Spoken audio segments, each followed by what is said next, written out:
العلي العظيم. أعوذ بالله من الشيطان الرجيم. بسم الله الرحمن الرحيم. الحمد لله الذي لا يبلغ مدحته القائلون ولا يحصي نعماه العادون ولا يؤدي حقه المجتهدون الذي لا يدركه بعد الهمم ولا يناله غوث الفتن الذي ليس لصفته حد محدود ولا نعت موجود ولا أمد ممدود الذي فطر الخلائق بقدرته ونشر الرياح برحمته وودد بالصخور ميدان أرضه.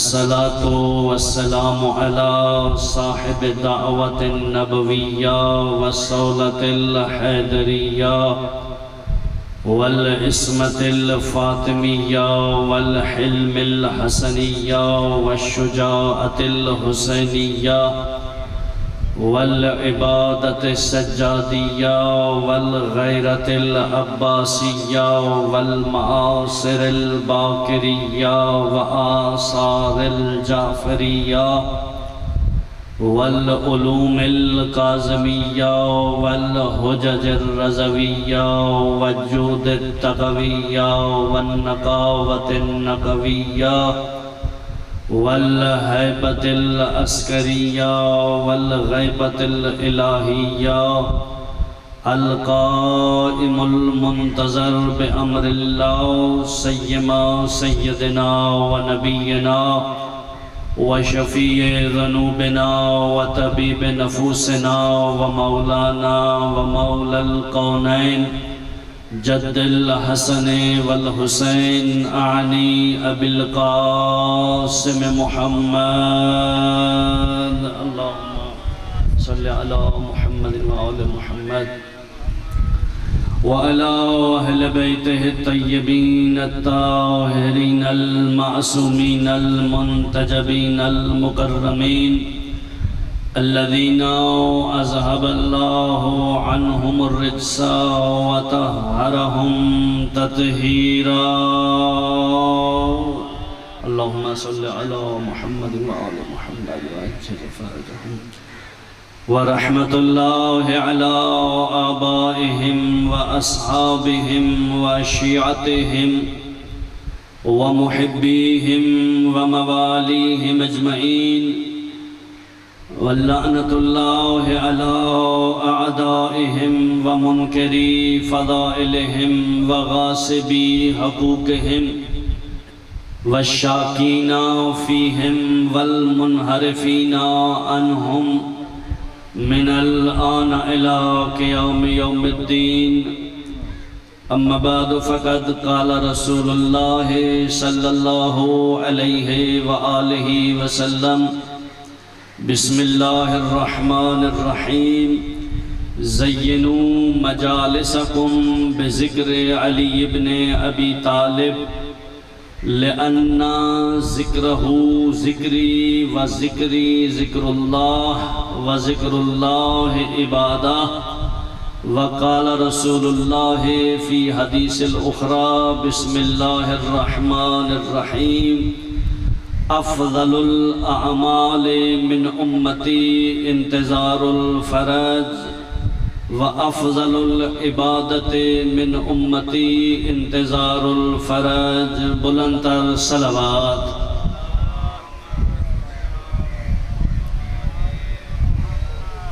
بارگاہ رب ذوالجلال میں دست سؤال دراز کرتے ہوئے ملتمس ہوں کہ پروردگارہ اس فرش عزا پہ بیٹھنے والے ہر مومن کی دلی حاجات کو پورا فرما اور ان کے گھروں کو شر و بلیات سے محفوظ فرما اور اس مجلس کے بپا کرنے میں دامے درہم سخن قدم جس نے بھی سعی جمیلہ کی ہے پروردگارہ، وارثان فرش عزا کا واسطہ ان کے اس کوشش کو اپنی بارگاہ میں قبول و منظور فرما، بانیان مجلس کی اس صف عزا کو بچھائی ہوئی کو اپنی بارگاہ میں درجہ قبولیت عطا فرما اور ان کی توفیقات خیر میں اضافہ فرما۔ جو مومنین و مومنات بیمار ہیں اور بالخصوص بانیان مجلس کے والد بزرگوار جو مریض ہیں، بیمار کربلا کے صدقے میں ان سب کو شفائے کاملہ و عاجلہ عطا فرما، اپنی اپنی دعاؤں کی قبولیت کے لیے، بیماروں کی شفا یابی کے لیے، بے اولادوں کی اولاد کے لیے، اور سب سے بڑی حاجت حجت دوراں کے جلد ظہور کے لیے مل کے بلند تر صلوات پڑھ لیجئے۔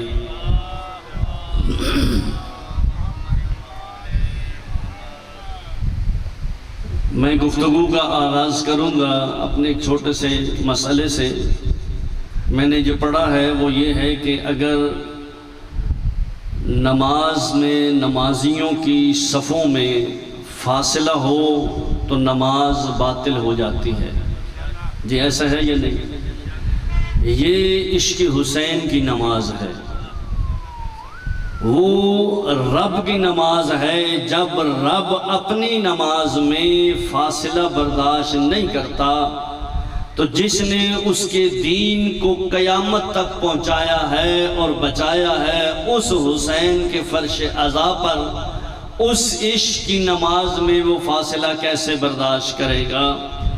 بھائیوں کی اس بات سمجھ میں نہیں آئی، لیکن پھر بھی بس اتنا کہوں گا، میں نے کبھی کسی کو نہیں کہا کہ جناب آپ آگے تشریف لائیں، نہ، جو جس کی مرضی ہے وہاں بیٹھتا ہے۔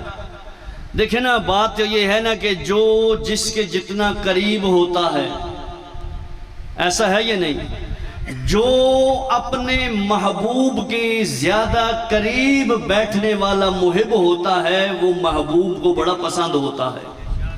محب کی کوشش کیا ہوتی ہے؟ محب کی کوشش یہ ہوتی ہے کہ وہ محبوب کے پاس رہے۔ ٹھیک ہے جی، ایسے ہے یا نہیں؟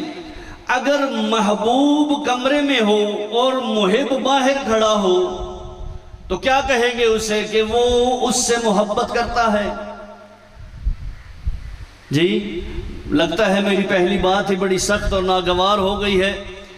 میں یہ بھی نہیں کہوں گا کہ میں پہلی مرتبہ آپ کے درمیان پڑھنے کے لیے آیا ہوں، مہمان ہوں، نہ، مہمان میں نہیں ہوں، اس لیے کہ میرا اور آپ کا رشتہ حسینیت کا رشتہ ہے، میرا اور آپ کا رشتہ امامت کا رشتہ ہے، ولایت کا رشتہ ہے، وصایت کا رشتہ ہے۔ کم از کم یہاں نہیں تو عالم ارواح میں آپ نے مجھے بھی علی کے ہاتھوں پہ بیعت کرتے تو دیکھا ہوگا۔ میں نے تو چونکہ وہ چہرے زیارت ہوتی ہی انہی چہروں کی ہے جنہوں نے وہاں پہ دیکھا ہوتا ہے۔ میں نے گفتگو کا آغاز کرنا ہے اور آپ کے مزاج کو دیکھ کے میں پڑھوں گا کہ آپ میرے ساتھ کتنا چلتے ہیں۔ زبردستی مجھے ممبر پہ ویلڈ ہونا نہیں آتا کہ آپ کہیں جناب پہلی دفعہ آئے تھے اور ممبر پہ ویلڈ ہو گئے تھے اور اس کے بعد گھنٹہ سوا گھنٹہ، نہ، ایسی بات نہیں ہے۔ کوشش کروں گا کہ اپنی کم علمی اور لا علمی کا مکمل اعتراف کرتے ہوئے، لیکن باب مدینۃ العلم سے ملنے والی خیرات پہ مکمل اعتماد کرتے ہوئے آپ کے سامنے آج کا دن اتوار کا دن ہے اور جو مناسبت ہے وہ آپ کے سامنے ہے۔ میں نے آپ کے سامنے دو حدیثیں نقل کی ہیں۔ زینوا مجالسکم بذکر علی ابن ابی طالب، یہاں تک آپ سنتے رہتے ہیں اور اکثر پڑھی بھی یہیں تک جاتی ہے کہ زینوا مجالسکم، اپنی مجالس کو زینت دو، جو ترجمہ کیا جاتا ہے عام۔ بزرگ میرے سامنے بیٹھے ہیں، نوجوان اور میرے ہمسن اور کم سن ذرا مجھ سے دور ہیں، انشاءاللہ گفتگو ہوگی تو وہ بھی میرے ساتھ شامل ہو جائیں گے۔ بزرگوں کو تو ہم سبق سناتے ہیں نا، اصل مسئلہ ہمارے نوجوانوں کا ہے۔ میں نوجوانوں سے بات کروں گا، لیکن بزرگ میرے سامنے بیٹھے ہیں، ان کو سبق سنا رہا ہوں۔ زینوا مجالسکم بذکر علی ابن ابی طالب، کہ اپنی مجالس کو زینت دو میرے بھائی علی کے ذکر کے ساتھ۔ یہ رسول کا فرمان ہے۔ یہ کس کا فرمان؟ وہ جو وحی الہی کے بغیر بولتا ہی نہیں ہے، یعنی اگر وہ چلتا ہے تو وحی الہی سے، اگر اٹھتا ہے تو وحی الہی سے، اگر کسی کو اپنے پاس بلاتا ہے تو وحی الہی سے، اگر کسی کو علم دیتا ہے تو وحی الہی سے، کسی سے علم لیتا ہے تو وحی الہی سے۔ نہیں، جملہ بدل دیتا ہوں آپ کے مزاج کے بالکل قریب ہو کر، یعنی یوں کہوں کہ اگر کسی بی بی کی قبر میں لیٹ کر اپنا پیرہن، اپنا کرتا بطور کفن دیتا ہے تو ظرف کو دیکھ کر، اور اگر کسی کے بارے میں یہ کہتا ہے انا مدینۃ العلم وعلی البابھا تو ظرف کو دیکھ کر، اور اگر کسی کے لیے یہ کہتا ہے ضربۃ علی یوم الخندق من افضل عبادت الثقلین تو ظرف کو دیکھ کر، اگر کسی کو محفل میں بلاتا ہے تو ظرف کو دیکھ کر، اگر محفل سے اٹھاتا ہے۔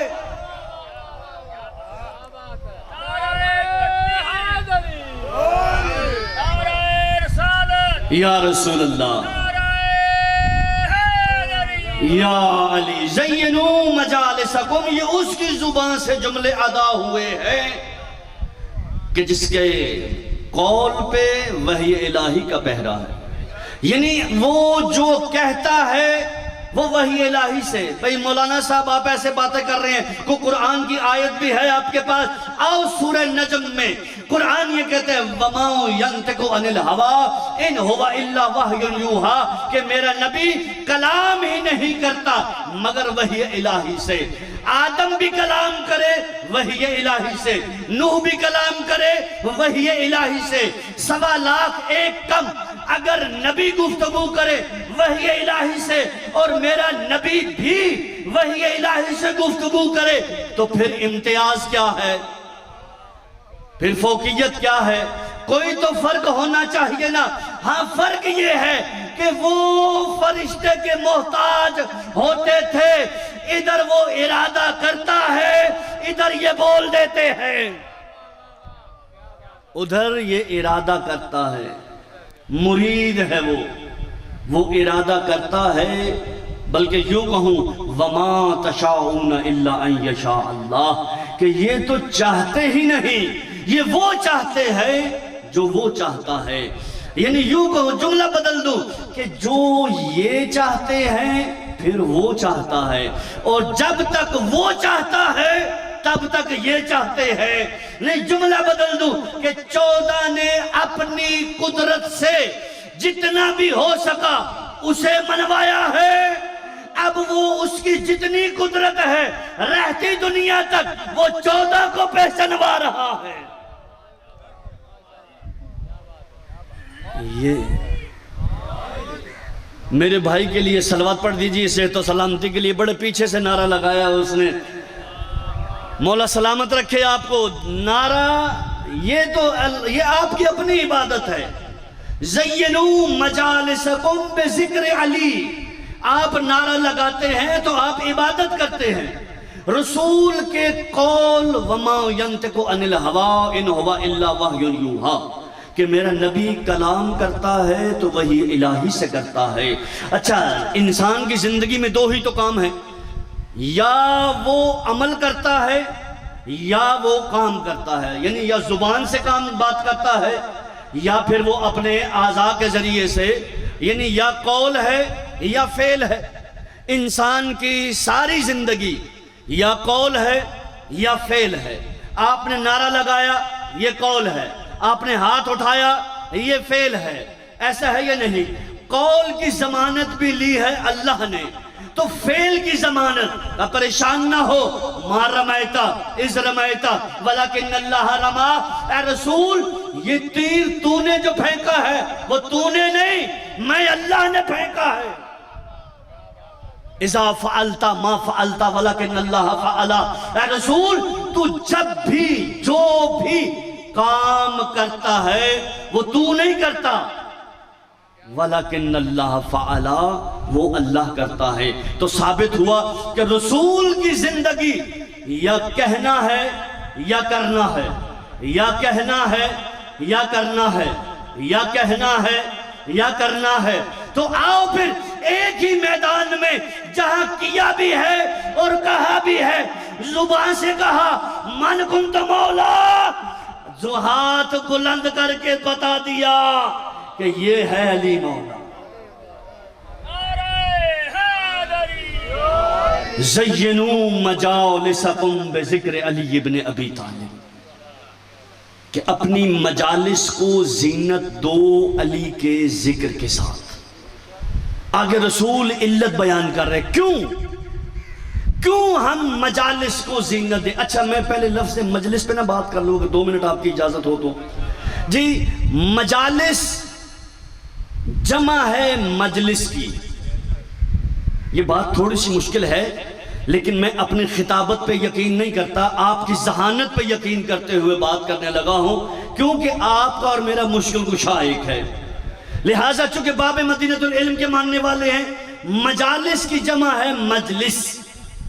اب مجھے بلا تفریق مجھے یہ بتائیے کہ مجلس سے ہم سمجھتے کیا ہیں؟ مجلس جب بھی کہا جاتا ہے ذہن میں کیا آتا ہے؟ یہی امام بارگاہ یا جہاں وہاں پہ جہاں انتظام کیا جائے وہ مجلس ہے، ایسا ہے یا نہیں ہے؟ لیکن یہ رسول نے حدیث بیان کی ہے۔ اچھا لفظ مجلس پہلی مرتبہ کس نے کہا؟ زینوا مجالسکم بذکر علی ابن ابی طالب، اس کا ترجمہ کروں گا پھر لطف آئے گا آپ کو۔ لیکن اچھا مجھے ایک بات یاد آئی ہے، جتنا بھی بانی ہونا وہ مجلس کے اختتام پہ تبرک ضرور تقسیم کرتا ہے، ایسا ہے یا نہیں؟ ایسا ہے نا؟ یعنی جیسا بھی بانی ہو اس کی کوشش یہ ہوتی ہے کہ اچھے سے اچھا تبرک تقسیم کیا جائے۔ علی کی بیٹی نے یزید کے دربار میں پہلی مجلس کی تھی، پہلی مجلس حسین ابن علی کی اس دربار میں کی۔ بھئی جب ہم جیسا بانی وہ تبرک دیتا ہے تو علی کی بیٹی نے مجلس کے اختتام پہ کیا تبرک دیا؟ لوگ تبرک میں نیاز میں بانٹتے ہیں کیا؟ یہ حلیم ہے، یہ نان ہے، یہ فلاں ہے، یہ فلاں ہے۔ علی کی بیٹی نے تبرک میں کھانا نہیں مجلسیں بانٹی ہیں، مجلسیں بانٹی ہیں۔ علی کی بیٹی نے پہلی مجلس میں تبرک کے طور پہ مجلسیں بانٹی ہیں کہ آج جگہ جگہ مجلسیں ہو رہی ہیں۔ اس وقت وہ پہلی مرتبہ عزائے حسین کے لیے لفظ مجلس کو استعمال کیا گیا۔ بی بی نے کہا میرے بھائی کی مجلس ہے، لیکن رسول نے اس سے پہلے کہا زینوا مجالسکم، اپنی مجالس کو زینت دو میرے بھائی علی کے ذکر کے ساتھ۔ اب بی بی نے بھی مجلس، اب جب بھی مجلس کہا جاتا ہے ذہن میں یہی مجلس آتی ہے۔ رسول نے جو کہا ہے اپنی مجالس کو زینت دو، یہ ترجمہ کیا جاتا ہے۔ لیکن میں 14 سال حوزہ علمیہ کم میں رہا ہوں، پی ایچ ڈی میں نے تہران یونیورسٹی سے کی ہے، اور میرے تھیسس کا عنوان ایسا ہے کہ پوری دنیا میں آج تک اس پہ تھیسس نہیں لکھا گیا کہ امام حسین نے نوک نیزہ پہ سورہ کہف کی تلاوت کیوں کی۔ اس پہ میں نے 1100 صفحات لکھے ہیں، 1750 بکس کے ریفرنسز دے کر۔ تو کہنے کا مطلب یہ ہے کہ ہر لفظ کو آپ دیکھیں کہ مجلس سنتے چلے آ رہے ہیں، رسول کی حدیث بھی سنتے چلے آ رہے ہیں، اور ترجمہ یہی کیا جاتا ہے اپنی مجالس کو زینت دو. یعنی کیا مطلب کہ جب مجلس ہو تب زینت دیں، اس کے علاوہ نہیں. رسول کی حدیث کیا کہتی ہے؟ زینو مجالسکم. مجالس جمع ہے مجلس کی، اور مجلس کی روٹس مادہ کیا ہے؟ جلسہ، جیم لام اور سین، جلسہ. جلسہ کا مطلب ہے جہاں بیٹھا جائے، بیٹھنا، جہاں بیٹھے.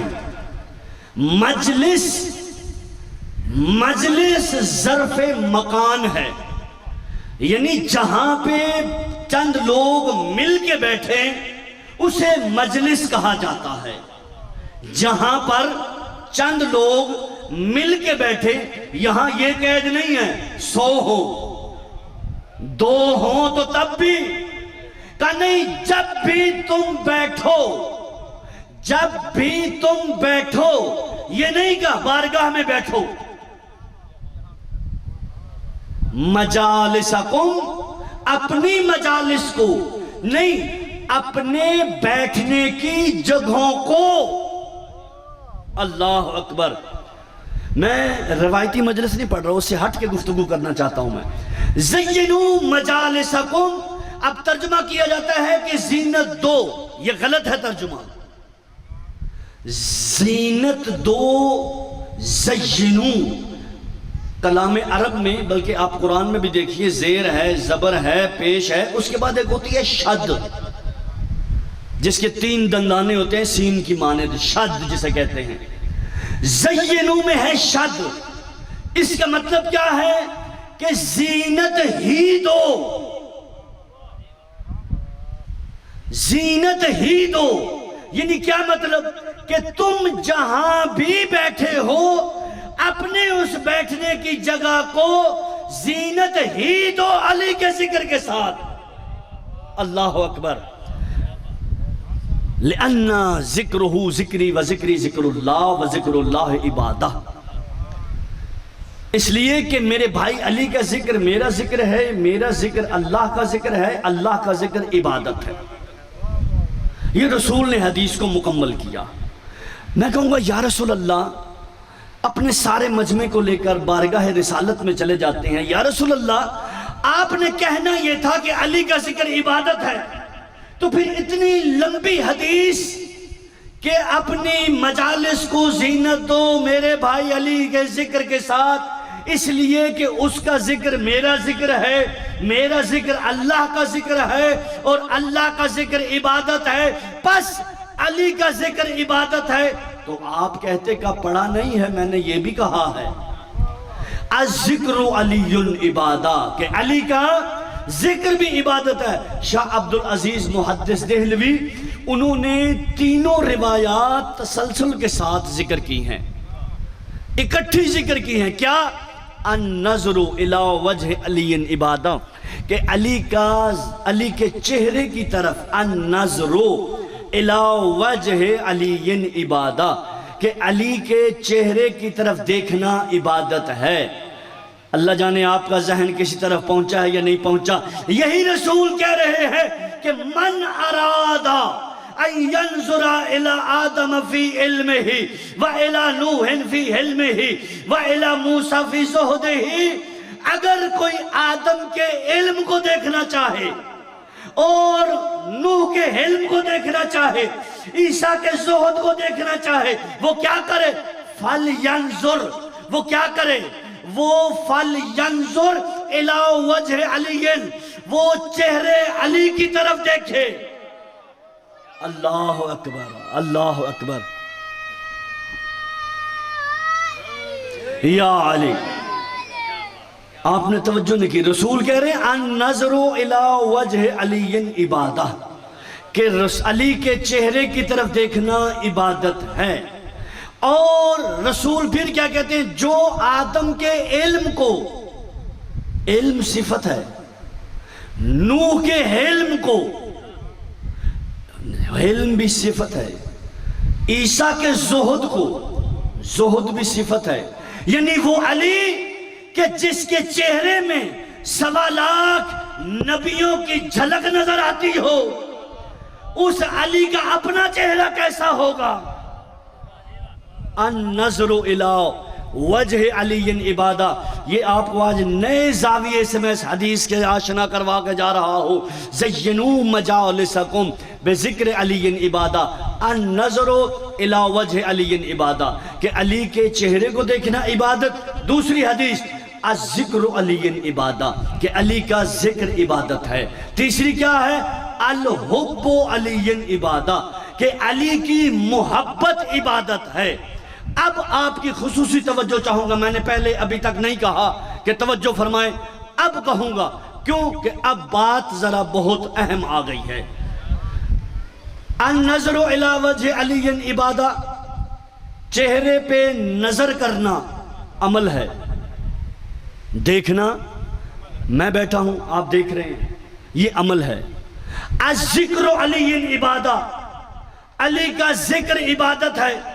آپ زبان سے ذکر کر رہے ہیں، عمل ہے. نماز پڑھ رہے ہیں، عمل ہے. زکوٰۃ دے رہے ہیں، عمل ہے.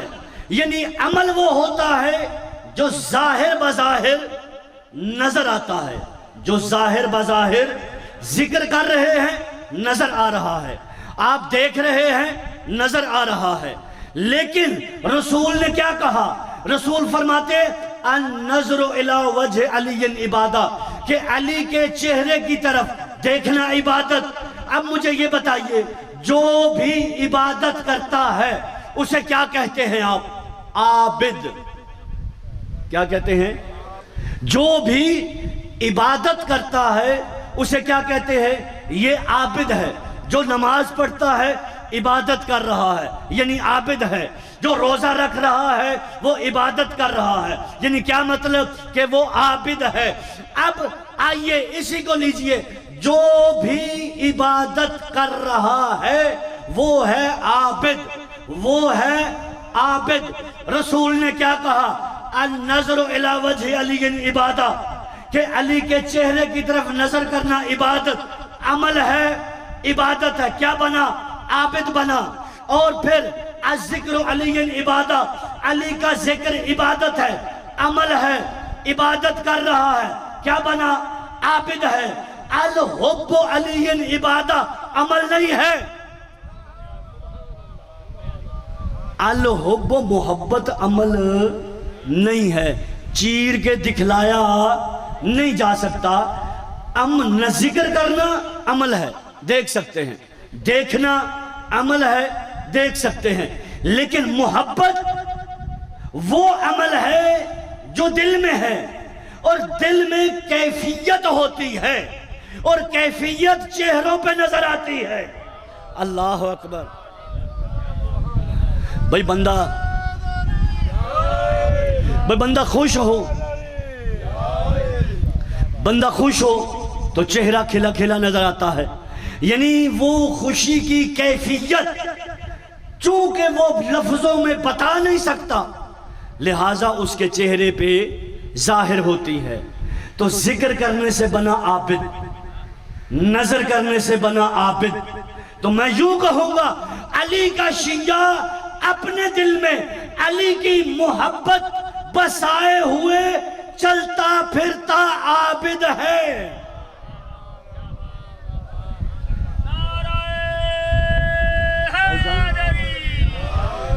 مجھے بتا دیجئے کتنا پڑھنا ہے تاکہ میں دوسروں کا ٹائم نہ لوں. اچھا جی.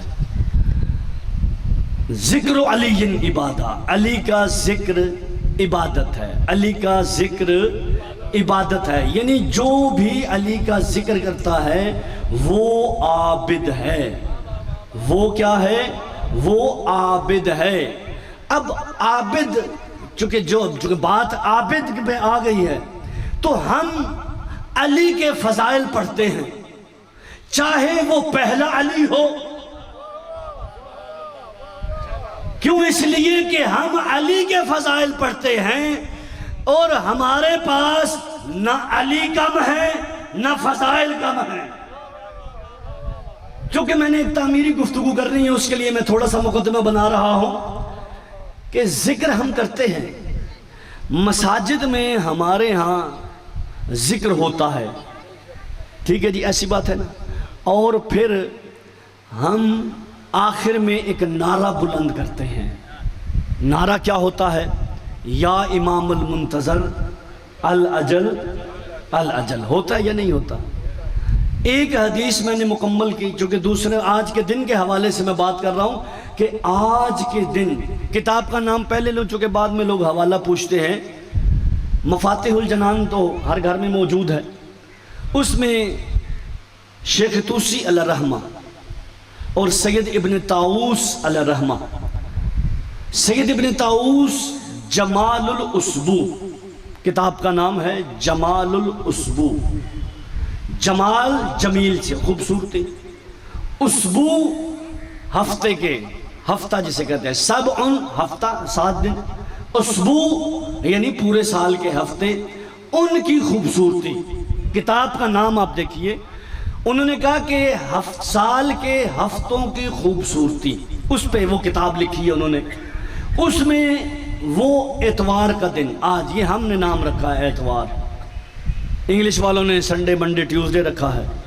لیکن عربی میں جو نام رکھے گئے ہیں، جو عربی جانتے ہیں وہ بہتر جانتے ہیں، یوم السبت ہفتے کے دن کو کہا جاتا ہے، یوم الاحد یعنی احد کہتے ہیں ایک کو، یوم الاحد، بات مشکل تو نہیں ہو گئی جی، مجھے آپ کی توجہ چاہیے، داد جو آپ نے دینی ہے وہ آپ کا مقدر ہے، مجھے نہیں دینی، یہ آپ ذکر کریں گے، آپ کی عبادت ہے۔ یوم الاحد یعنی احد کا دن، یعنی ایک کا دن، یعنی اتوار کا دن، یوم الاثنین 2 کا دن، یوم الثلاثہ 3 کا دن، یوم الاربع 4 کا دن، یوم الخمیس، خمیس عربی میں کہتے ہیں لشکر والے کا دن، لشکر والے کا دن۔ اب لشکر والا آپ کے ذہن میں آنا چاہیے کہ لشکر والا کون ہے، اس کے بعد ہے یوم الجمعہ، 7 دن ہو گئے پورے، جمال الاسبو، یہ ناموں کا آپ نے سن تو لیا، ان کا پیچھے بیک گراؤنڈ کیا ہے؟ یوم السبت ہفتے کا دن یعنی تیرے رسول کے نام سے دن، یوم الاحد احد کا دن یعنی علی کا دن، جائیے مفاتیح اٹھا کے دیکھ لیجئے گا، یوم الاحد کیوں کہا گیا؟ چونکہ رسول نے کہا یا علی مثلو کا قل هو اللہ احد فی القرآن، یا علی تیری مثال ایسے ہی ہے جیسے قرآن میں قل هو اللہ کی مثال ہے۔ اللہ اکبر، اور قل هو اللہ میں کیا ہے؟ قل هو اللہ احد، کہ کہہ دو کہ وہ ایک ہے، اور یہ ہے واقعاً ایک، کہ جسے اللہ نے کیا کہا؟ یہ عین اللہ ہے، یہ اذن اللہ ہے، لسان اللہ ہے، یہ عین اللہ ہے، یہ اذن اللہ، قل هو اللہ احد، یوم الاحد۔ اور یہ یوم الاحد کا لفظ، مجھے پتہ ہے گفتگو تھوڑی مشکل ہو گئی ہے، ہم عادی نہیں ہیں ایسی گفتگو سننے کے، لیکن میں تحفہ دے کے جانا چاہتا ہوں آپ کو، آج کی مجلس کا تبرک سمجھ کے آپ اس کو لیجئے گا۔ سید ابن طاؤس لکھتے ہیں کہ آج کے دن علی کے روزے پہ علی کا علی بیٹا، اپنے وقت کا علی، اس وقت کے علی کو سلام کر رہا ہے۔ بھئی ہم بھی نجف میں جا کے زیارت پڑھتے ہیں نا، لیکن کبھی یہ بھی زیارت پڑھیے، مفاتیح الجنان میں موجود ہے، یعنی تیرے اور میرے زمانے کا امام، یعنی جس امام کی ہم رعیت ہیں، وہ اپنے، میں نے اس لیے کہا اپنے دور کا علی، اس دور کے علی کو نہیں، اس وقت کا ولی، اس وقت کے ولی کو نہیں، اس وقت کا محمد، اس وقت کے محمد کو۔ اب میں تشریح کروں کہ اولنا محمد و اوسطنا محمد، اتنا تو ذہنوں میں تاریخ لے کے بیٹھے، اس دور کا محمد اس دور کے محمد کی قبر پہ کھڑے ہو کر سلام جو کر رہا ہے، بس چند جملے سلام کے دہراؤں گا اور آپ کی زحمت تمام۔ وہ کیا کہتے ہیں؟ السلام علیکم ایھا الشجرۃ النبویہ۔ اللہ اکبر۔ السلام علیکم ایھا الشجرۃ النبویہ المونعۃ بالامامہ۔ کیا کہتے ہیں؟ والدوحۃ الہاشمیہ المزیہ۔ ترجمہ کروں، السلام علیہ السلام ہو آپ پر اے نبوت کے شجرے۔ اللہ اکبر۔ شجرہ آپ جانتے ہیں کہ اگر پہلی پیڑھی نہ ہو تو دوسری نہیں چلتی۔ پھر اس کے بعد کیا کیا؟ والدوحۃ الہاشمیہ۔ دوحہ کہتے ہیں سائبان کو، دوحہ کہتے ہیں سائبان کو۔ اب سائبان میں بچہ بھی بیٹھا ہے، جوان بھی بیٹھا ہے، بزرگ بھی بیٹھا ہے، عالم بھی بیٹھا ہے، جاہل بھی بیٹھا ہے، سارے کے سارے۔ لیکن امام زمانہ اپنے دادا علی کو کیا کہہ رہے ہیں؟ السلام علی دوحۃ الہاشمیہ، اے ہاشمی خاندان کے صاحبان۔ اللہ اکبر۔ اے ہاشمی خاندان کے صاحبان۔ اب صاحبان میں کیا کچھ آتا ہے وہ آپ دیکھ لیں۔ المزیہ، خالی ہاشمی خاندان کا وہ نہیں، چمکتا ہوا۔ بس میں بڑی جلدی سے، اور اس کے بعد کیا کہتے ہیں؟ والسلام علیکہ، آپ پر سلام ہو، وعلی آدم ونوح علی ذریعیکہ۔ اللہ اکبر۔ کہ اے دادا علی آپ پر سلام، اور آپ کے پہلو میں۔ اللہ اکبر۔ مفاتیح الجنان کی زیارت امام زمانہ جمال الاسبو کتاب کا حوالہ میں نے پہلے دیا، نہ ہو تو تحفۃ العوام تو ہر گھر میں موجود ہے نا، تحفۃ العوام سے دیکھنا۔ کیا کہتے ہیں؟ والسلام علیکہ، اے میرے دادا علی آپ پر سلام، وعلی آدم ونوح، آدم اور نوح پر۔ کون سے آدم اور نوح؟ علی ذریعیکہ، جو آپ کے پہلو میں ہیں۔ نبیوں کا پہلو میں ہونا اور ہے، اور نبی کے پہلو میں ہونا اور ہے۔ اللہ اکبر۔ نبیوں کا پہلو میں ہونا اور ہے، نبی کے پہلو میں ہونا۔ بھئی مجھے یہ فضیلت میں کیا کروں؟ کیا کہا؟ السلام علی۔ پھر اس کے بعد کیا کہتے ہیں؟ والملائکۃ المحدقین بقبرک والحافین بقبرک وہذا یوم ویومک ویوم الاحد۔ کہ مجھے، میں سلام کر رہا ہوں ان فرشتوں پر، چونکہ دامن وقت میں وسعت نہیں ہے کہ میں ہر لفظ کا ترجمہ کروں۔ محدقین جمع ہے حدقہ کی، حدقہ حدیقہ سے ہے، حدیقہ کہتے ہیں باغ کو، باغ کے ارد گرد باڑ لگائی جاتی ہے، اسے کہتے ہیں حدیقہ، یعنی ایسا باغ کہ جس کے ارد گرد باڑ لگی ہوئی ہو۔ کہا میرے دادا علی کی قبر وہ باغ ہے کہ جس کا حدیقہ فرشتے ہیں۔ اللہ اکبر۔ والحافین بقبرک، حافین بقبرک، حافین جمع ہے حافی کی۔ حافی، بشیر حافی، اگر سمجھ میں آیا ہو، بشیر حافی۔ حافی سمجھانے کے لیے مجھے ذرا سا ایک واقعہ مختصر ذکر کروں گا۔ گھر میں محفل سرود کی جمی ہوئی ہے، مولا گلی سے گزرے ہیں، اس بشیر کی کنیز باہر نکلی، ڈھول طبل کی آواز آئی۔ مولا موسیٰ کاظم کہتے ہیں کہ یہ غلام کا گھر ہے یا آزاد کا گھر ہے؟ کہا یہ ہمارے آقا کا گھر ہے، یہ غلام کا گھر نہیں ہے، یہ آزاد کا گھر ہے۔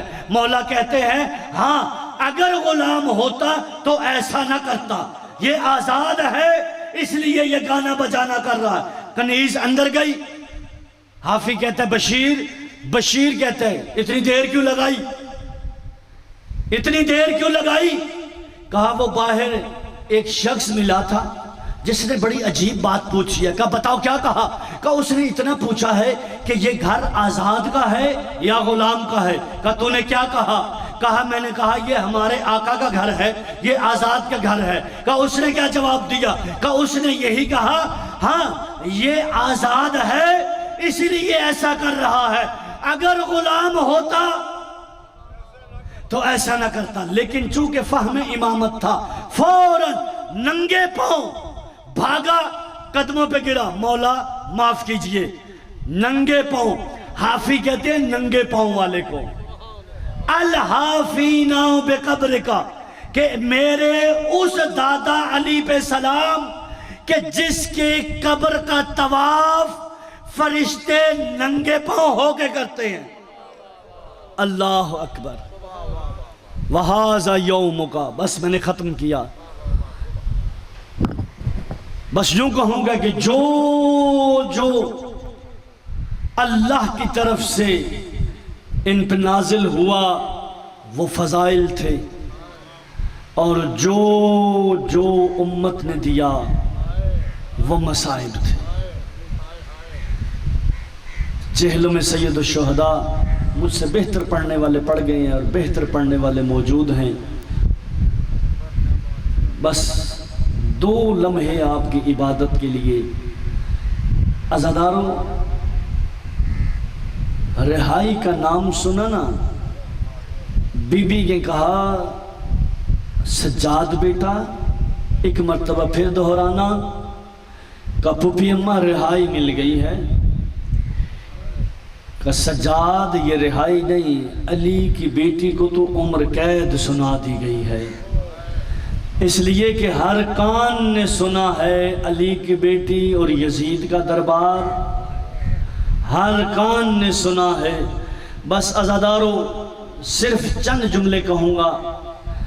تیرے اور میرے چوتھے امام اپنی مصیبت کو خود بیان کرتے ہوئے کہتے ہیں او میرے عزادار، کربلا سے کوفہ، کوفہ سے شام، جو مصیبتیں مجھ پہ آئی ہیں، میرے مولا فرماتے ہیں کہ مجھے جب ان کا دل کرتا تھا مجھے اونٹ پہ بٹھا دیتے تھے، اونٹ پہ بٹھا کر پھر اونٹ کے پیٹ کے نیچے سے اللہ مجھے وہ طاقت دے دے کہ میں کتاب کے بعین ہی الفاظ آپ تک پہنچا سکوں۔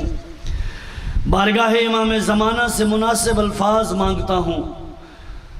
میں نے جو پڑھا وہ یہ ہے، کہتے مولا فرماتے ہیں کہ ایک زنجیر منگوائی جاتی جو میرے دونوں پاؤں کو ملا کر زنجیر باندھ دی جاتی تھی، اور پھر شتر کو تازیانے مارے جاتے تھے۔